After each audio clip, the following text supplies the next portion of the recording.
আসসালামু আলাইকুম। সবাইকে আমার চ্যানেলে স্বাগতম।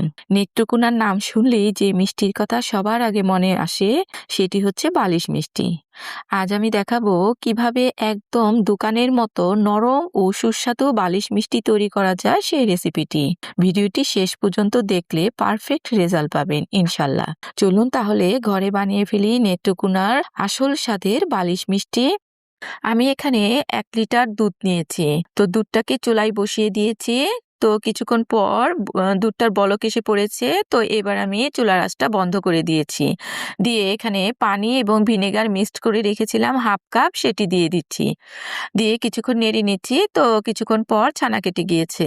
এবার এই ছানাটাকে আমি ঝরিয়ে নিচ্ছি। তো এখানে আমি একটা পাতলা সুতি কাপড় নিয়েছি।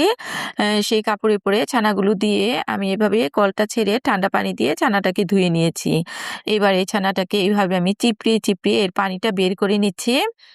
বের করে এটাকে আমি ঝরিয়ে রেখে দিব ১ ঘন্টা। তো ১ ঘন্টার পর আমি এই ছানাটাকে নিয়ে এসেছি। এবার আমি এই ছানাটাকে হাত দিয়ে ডলে, ডলে কিছুক্ষণ মেখে নেব। তো এখানে আমি প্রায় ৫ থেকে ৬ মিনিট ছানাটাকে মেখে নিয়েছি। দেখুন সফট হয়ে গিয়েছে। এবার এখানে আমি ১ চা চামচ ময়দা, ১ চা চামচ সুজি, ১ চা চামচ চিনি এবং সামান্য একটু বেকিং পাউডার দিয়ে দিচ্ছি। দিয়ে এগুলোকে আবারও কিছুক্ষণ মেখে নেব। তো কিছুক্ষণ মেখে নেওয়ার পর দেখুন ছানাটা একদম ক্রিমের মতো হয়ে গিয়েছে। তো এবার আমি একটা স্ক্র্যাপার দিয়ে ছানাগুলোকে তুলে নিচ্ছি। তুলে এবার ছানাটাকে আমি ২ টা ভাগ করে নিলাম। তো এখান থেকে একটা ভাগ নিয়ে আমি হাত দিয়ে এভাবে ঘুরিয়ে, ঘুরিয়ে গোল করে তো এভাবে ২ টা লম্বা করে ২ টা মিষ্টির সাইজ করে নিলাম। তো এখানে আমি বড় একটি হাঁড়ি নিয়েছি, সেখানে আমি চিনি দিয়ে দিচ্ছি। সামান্য একটু পানি দিয়ে দিচ্ছি, দিয়ে চিনিটাকে আমি এবার ক্যারামেল করে নিব। তো কিছুক্ষণ জাল দেওয়ার পর দেখুন চিনিটার একদম কালার হয়ে এসেছে। তো এবার আমি এখানে পানি দিয়ে দিচ্ছি। তো আমি এখানে মেজারমেন্ট কাপের ৫ কাপ পানি দিয়ে দিচ্ছি। আর এখানে ১.৫ কাপ চিনি দিয়ে দিয়েছি। তো কিছুক্ষণ পর এটার বলক এসে পড়েছে। আ এবার আমি এই চিনির শিরার মধ্যে ১ কাপ ঘন চিনির শিরা দিয়ে দিচ্ছি। দিয়ে এটাকে আবারও জাল দিয়ে নিচ্ছি। তো এবার যখন বলক এসে পড়েছে, তো এবার আমি এই যে মিষ্টি ২ টা বানিয়ে রেখেছিলাম, সেই মিষ্টি ২ টা এখানে দিয়ে দিচ্ছি। দিয়ে ঢাকনা দিয়ে ঢেকে দিয়েছি। ১০ মিনিট পর আমি ঢাকনাটা খুলে একটু নেড়ে-চেড়ে নিয়েছি। নিয়ে আবারও ঢাকনা দিয়ে ঢেকে দিয়েছি। তো এবার আবার ১০ মিনিট পর আমি ঢাকনাটা খুলে দেখিয়ে দিচ্ছি। তো শিরাটা একটু ঘন হয়ে গিয়েছে। এবার এখানে আমি গরম পানি এড করে দিচ্ছি। আমি প্রায় এখানে ১ কাপ গরম পানি দিয়ে দিয়েছি।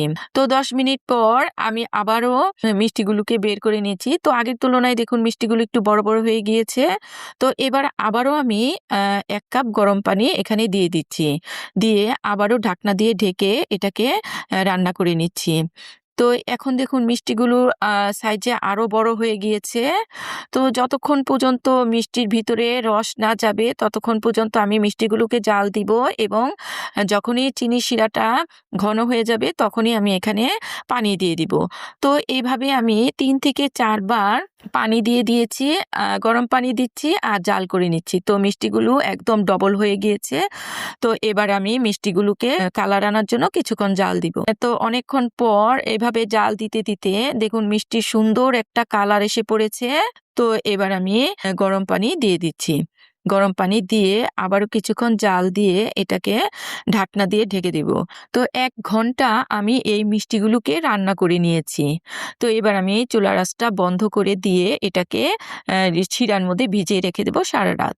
তো পরের দিন আমি মিষ্টিগুলো নিয়ে এসেছি। দেখুন মিষ্টিগুলো একদম রসে ডুবে আছে। এবার আমি মিষ্টিগুলোকে তুলে সাজিয়ে নিচ্ছি। তো দেখুন মিষ্টিগুলো দেখতে কতটা সুন্দর হয়েছে আর কতটা বড় এবং রসালো হয়েছে। তবে এখানে কিছু আমি রসগুলোও দিয়ে দিচ্ছি। তো দেখুন মিষ্টিগুলো আর কত রসালো হয়েছে আর একদম পারফেক্ট হয়েছে। তো আমি এখান থেকে একটু কেটে দেখিয়ে দিচ্ছি এর ভেতরটা কেমন হয়েছে।